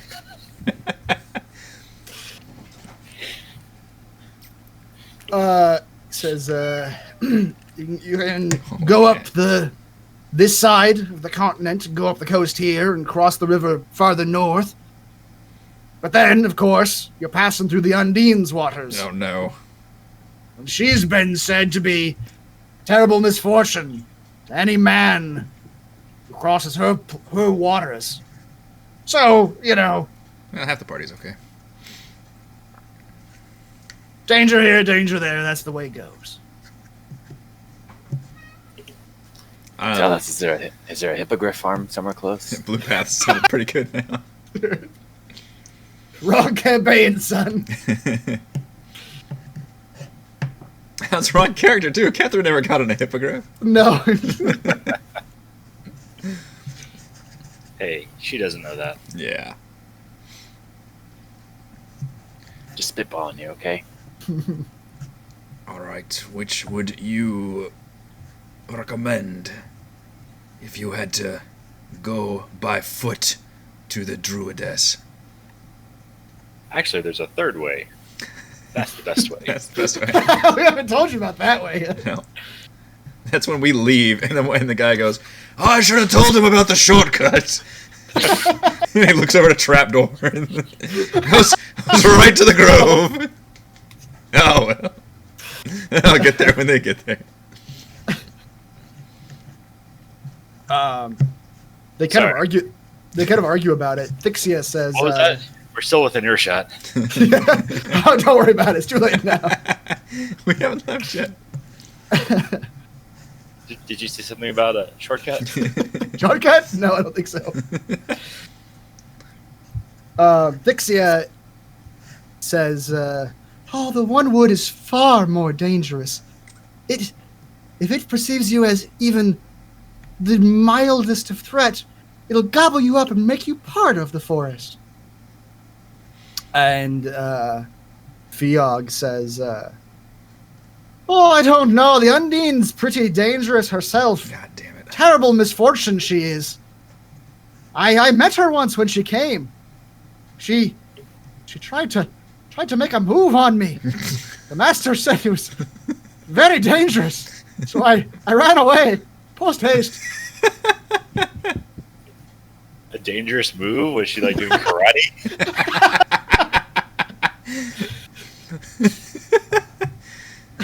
That is a dangerous move.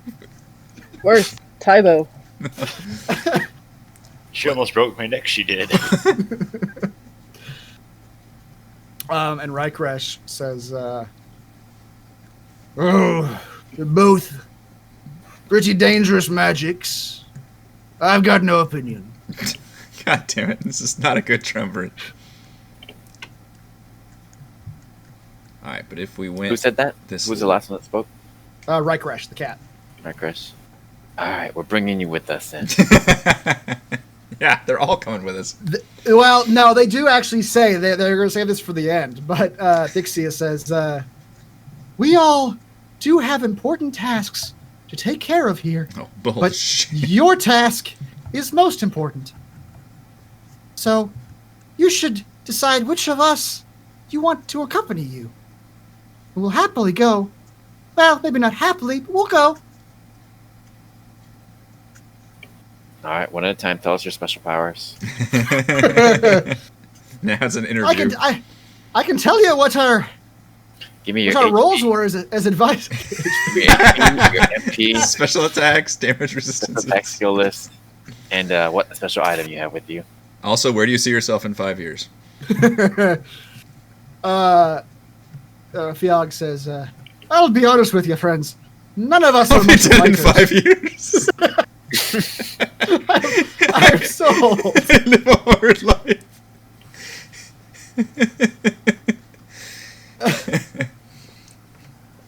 Because none of us are much of fighters. But our roles as advisors might come in handy to you. My speciality is the creatures themselves, knowing how one creature might react to another, customs, which they don't react well to, that sort of thing. That's how I met the Undine, you see. I had to meet her myself, so I knew who to put near her and who not to put near her. Look, you don't have to convince us. I don't think I can listen to your voice all the time. Oh, I like that one the best. Thixia says, "I advise on the land itself." Oh no, your voice. Sorry. Each one is worse than the last. I hate you all.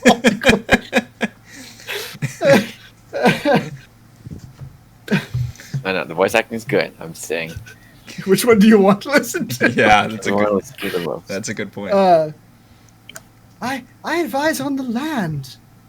What's safe to, what planes are safe to put next to others, that sort of thing, and what natural environmental reactions might happen. And my speciality is the magic of the different planes themselves.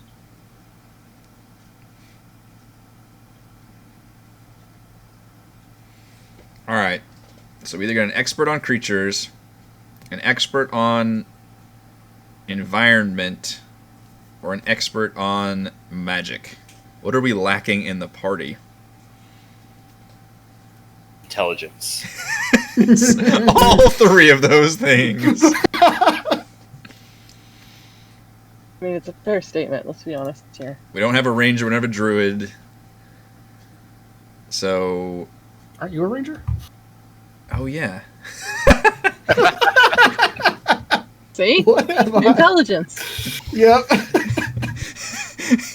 He looks at his business card. I'll be damned.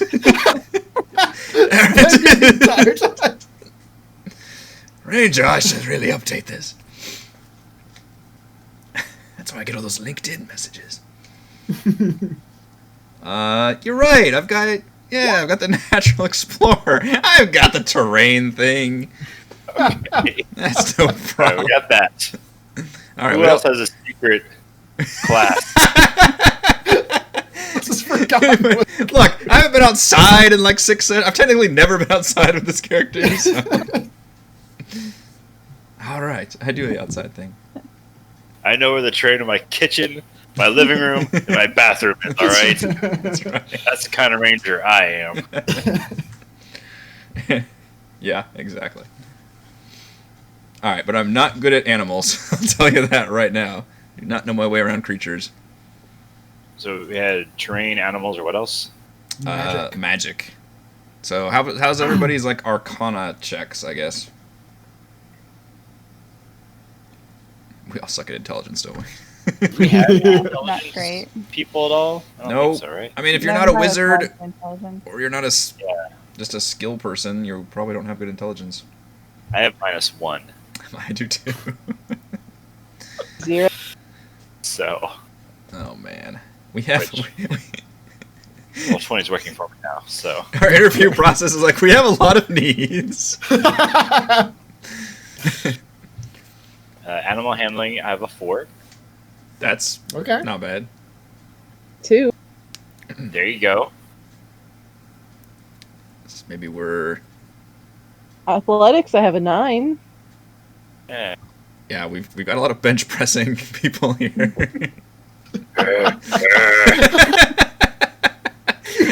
You all just get into a chorus of grunting. We just every morning we drink our whey powder and we go. You all just bulk up. You all do push-up contests first thing in the morning. It's Gillian and Scarlet are doing all the grunting. We're drinking Routine tea in the shakes for corner. everybody. It's like no. Every morning around the campfire, they like shaving underneath their noses. Hoping everyone's still asleep so nobody pays attention. As they're shaving.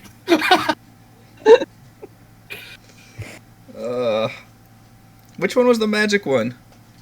Rycrush, the cat. Yeah, let's take the cat. Let's take the cat. He's got an earring. I don't care for the cat anymore.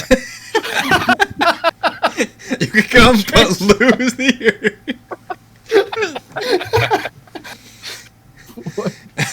We have a strict dress code here. Also, these two are stealing those outfits.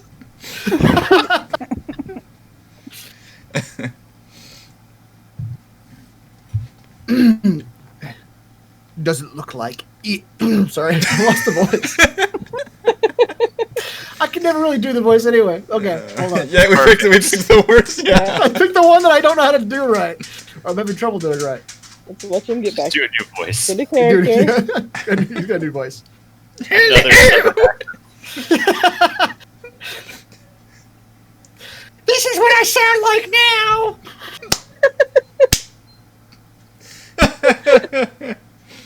I crashed the cat. Oh no, we made a terrible choice. Look what you brought. This is the best choice now. We'll just take the singing bug then. It'll guide the way. That's right. Can't smashed it. Damn it. All right, Kat, we're taking the blue path since you didn't have an opinion. The blue path, eh? Oh, damn, we found it again. That wasn't an option. I thought I told you that. The one wanted to go one way, the other wanted to go the other way, and you didn't have an opinion, so guess which way we're going.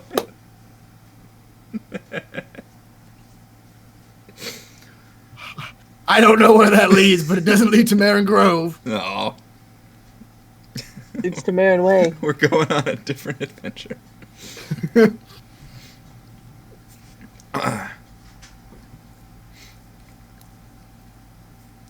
Now I do need to have your opinion, because he literally did not have an opinion which way or the other. Fine. Fine. Like, we don't know this place. Like, I don't. Tell you what I can. The one wood is one wood. Forest that is one consciousness. If it thinks you're an enemy, it'll, as the fairy said, gobble you up. The Undyne, I never met her myself. But she was referred to in her own plane as the Lady of Misfortune. She had a tendency of taking sailors and beachgoers and making them her own, as it were. You might be able to treat with her better than you could treat with a living forest. It's fair. I picked the forest. There's more places to hide. Our water creatures near the coast. Our paladin's wearing a lot of heavy armor. And the red guy will be easily spotted in the desert. I'm not going to the desert. We are going to the forest, though, and I will stick out real bad in the forest. Not as bad as the desert. It's not really a good outfit for any situation. There's not a lot of red terrain to blend in. Where I'm from, there's red everywhere. Yeah, I'm good with either.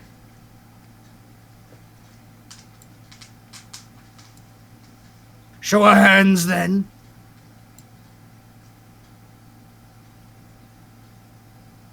Tim shows him his hands.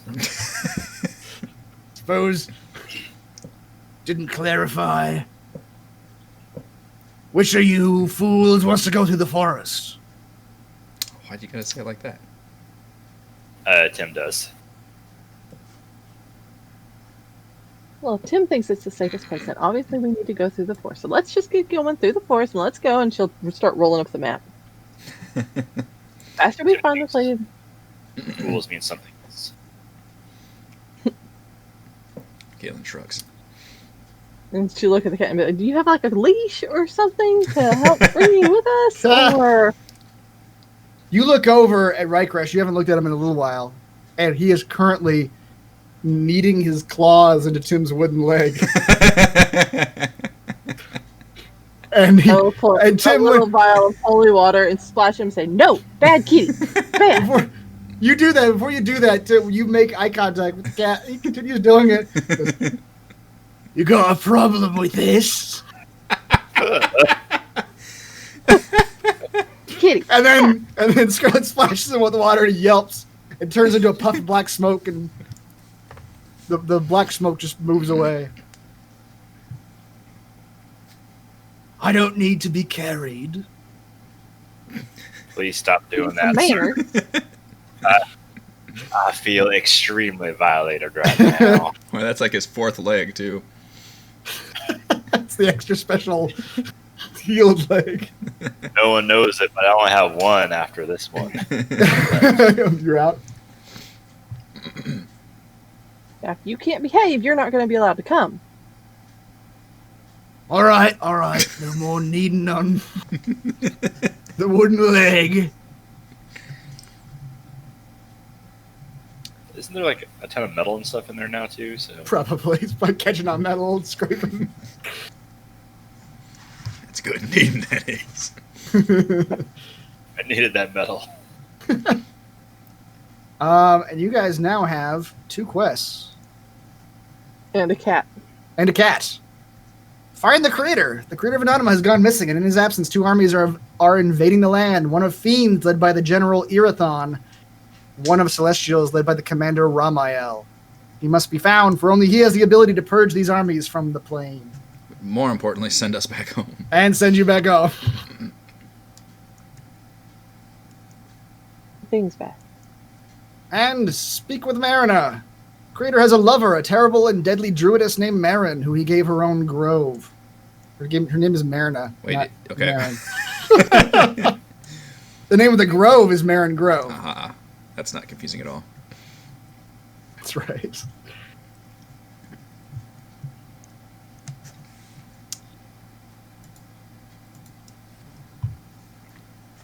All right. I assume we get a long rest. Well, I guess we're gonna long rest constantly. Or I don't. How do things work in this plane? Does it have a normal day-night cycle? Well, they Rycrash warns you that could change. It says consequence of putting together different planes of existence. Is that what you might consider a day and a night might change from one day to one night. But generally speaking, you should be all right. Assuming things will go like they did in your own home planet or plane.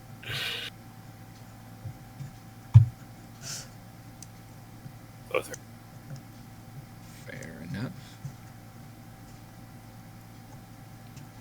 enough. Yes, they actually can show you to rooms. If you guys are done speaking with them at the moment, they can show you to rooms where you can, in fact, long rest. Hooja. Turns out that short rest was a waste. Nothing else to fight. Yeah.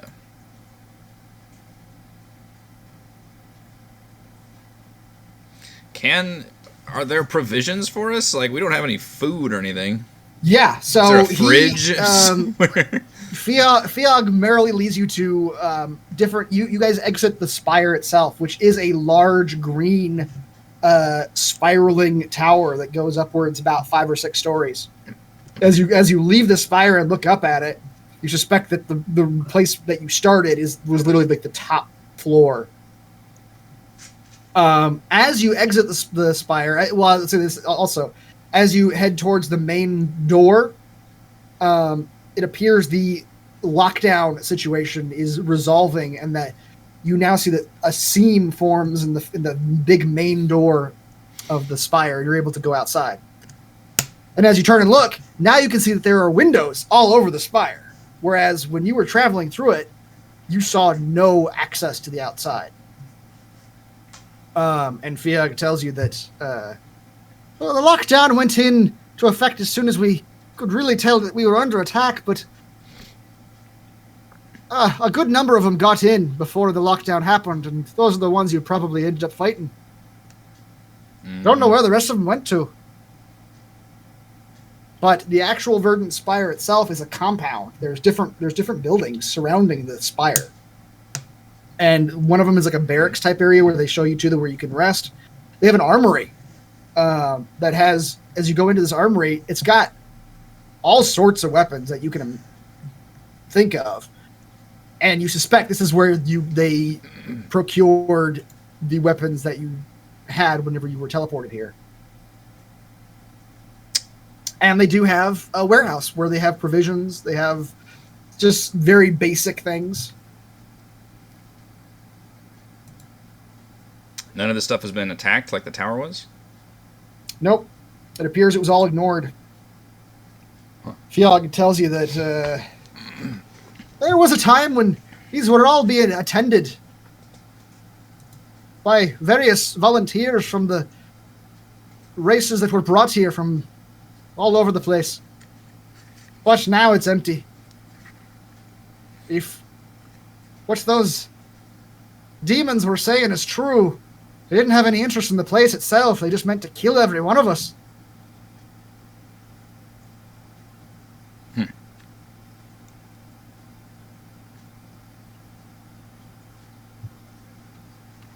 Yeah, we didn't get actually a chance to chat with any of them too much.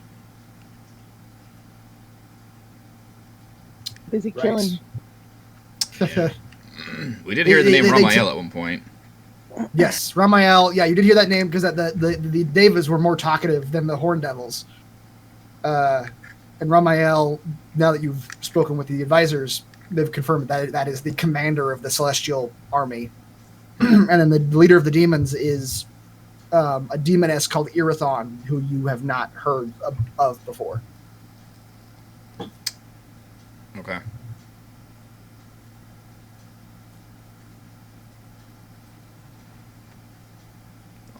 But yes, you all can get a long rest.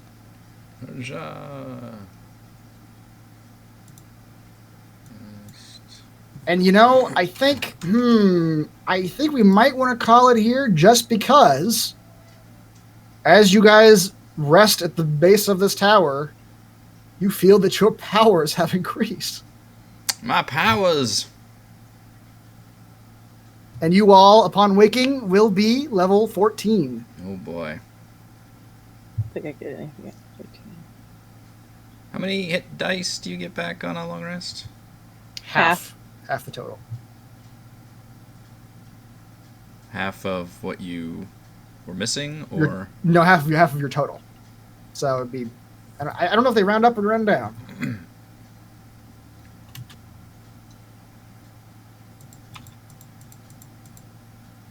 Recovery.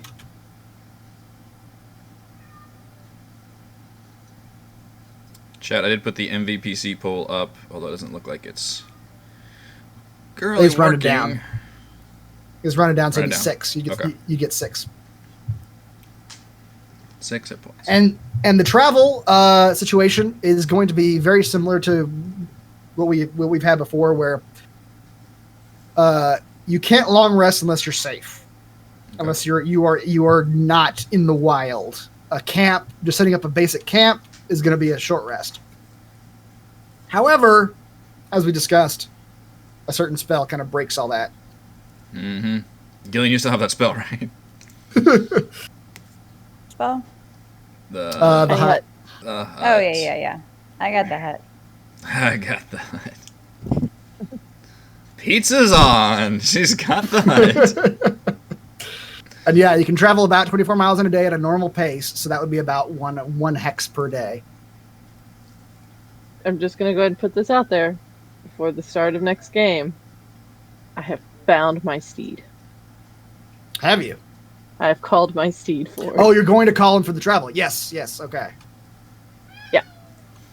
We need to fashion a sled not then so looking. you can carry us. Carry everyone.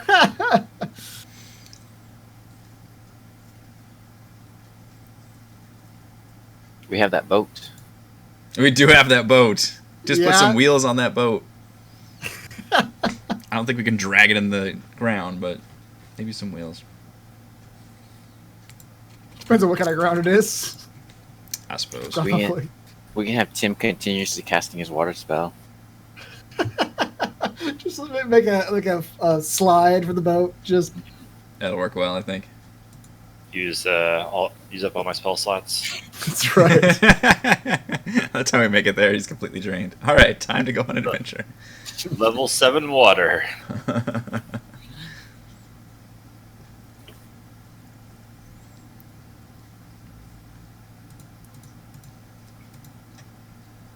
All right, we've got I think it's a tie between Gillian and Kaylin. I think I still have inspiration though. Okay. I did not. Thank you. A while ago.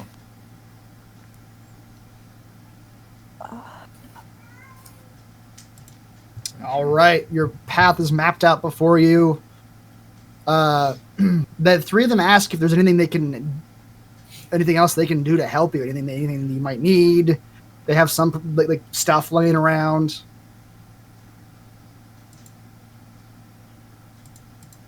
Do you have healing potions?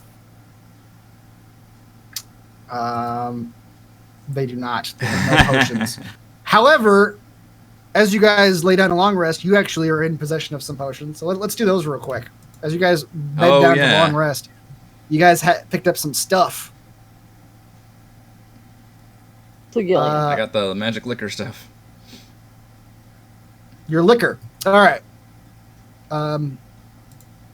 Kaylin, the first bottle is as you identify it, That's a crazy bottle. a bloody Marilith. When you drink this alcoholic potion, you can take one reaction on every turn in combat for 1 minute. When the potion's effect ends, you can't move or take actions for 10 minutes as a wave of lethargy sweeps over you. The potion is a deep crimson color with a thick consistency that vibrates softly within its bottle, sending ripples along its surface. It smells and tastes of freshly ground pepper, hot spices, and faintly sour tomato juice. Due to its magical nature, the alcohol within this potion affects a creature twice as much as the alcohol within a non-magical beverage. Who's got good reactions? I got one of the tanks should have this then if they're out front. Just Tax opportunity, that kind of thing? I think so.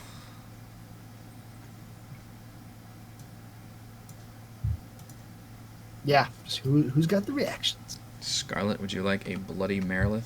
Do you imbibe? It's a potion. It's not. I don't think it's alcoholic. It is very alcoholic. Oh, it is alcohol. But Okay. it is booze, but it's got some magic to it. I mean, she doesn't. That's the thing. So she would be off put by you suggesting. Gillian, would you like a bloody Marilith? Sure. I just offered to the warriors. I just like one of you. I'll imbibe. Bloody. And it's basically just you get to take a reaction every turn in the round. That's pretty And then cool. you fall asleep for 10 minutes after 1 minute. And the other one, Kaylin, is a celestial sunrise. You can kind of see on this one the runic font that you all can't read. When you drink this alcoholic potion, you can see normally in darkness, both magical and non-magical, for 8 hours. In addition, it causes light to pour from your mouth for 1 hour after you drink it. The light shines in a cone from your mouth, casting bright light for 20 feet and dim light for an additional 20 feet. The potion glows softly on its own, even if no light is shining through it. It's flavored with pineapple, orange, and honey. Just a hint of pomegranate as an aftertaste. Fantastic. I can already see in magical darkness, so one of you normies, can also have this one. I'll take it. Who wants to see in the dark? And have a light come out of your mouth. That's That's the part I like. Yeah. Ah. And he spits a I leech. just imagine Tim just like unhinging his jaw. Like a horror movie is just... Yes. That's great. He puts a leech in there first, so it just like. If anybody Man. if anybody kept it, or if you just threw it away, the singing stein Nope. is it's still. Threw it away. Yep. All Throw it right. across the room. I smashed that thing across the room. It would probably take an act of magic to actually destroy the item, but let's say you threw it away. Yep. No love for the singing stein. Nope. Alas. I have my magic clothes to check out. Yes, you identify those clothes as charlatan's wardrobe. A set of plain clothes are exceptionally comfortable and easy to wear. They are always clean and smell freshly washed and lightly perfumed. You can change the appearance of the outfit by twirling in place and speaking the clothes' command words in action. Their appearance is illusory. Physical interaction with the clothes reveals their appearance to be an illusion because things can pass through it. A creature that uses its action to examine the clothes can determine that it is an illusion with a successful DC 13 investigation check. Regardless of the appearance, these clothes offer no more additional protection from the elements and can only appear to be clothes. Magic clothes. Magic clothes.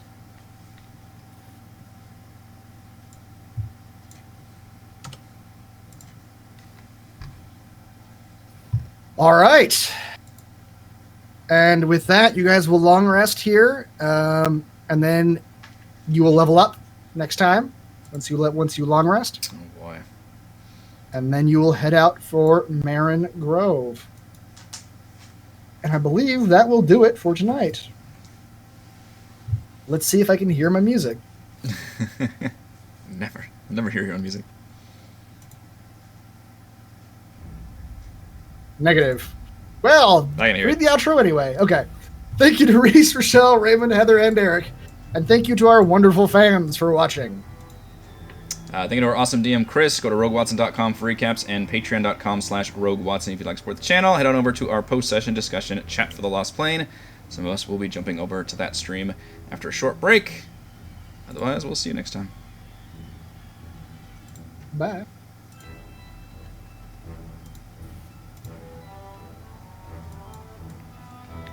Include a link to that here before we sign off. There we go. It's a big good Halloween song. It's kind of a good one. It's, yeah. Get into the Halloween time. I don't know why I can't hear my own music. It's so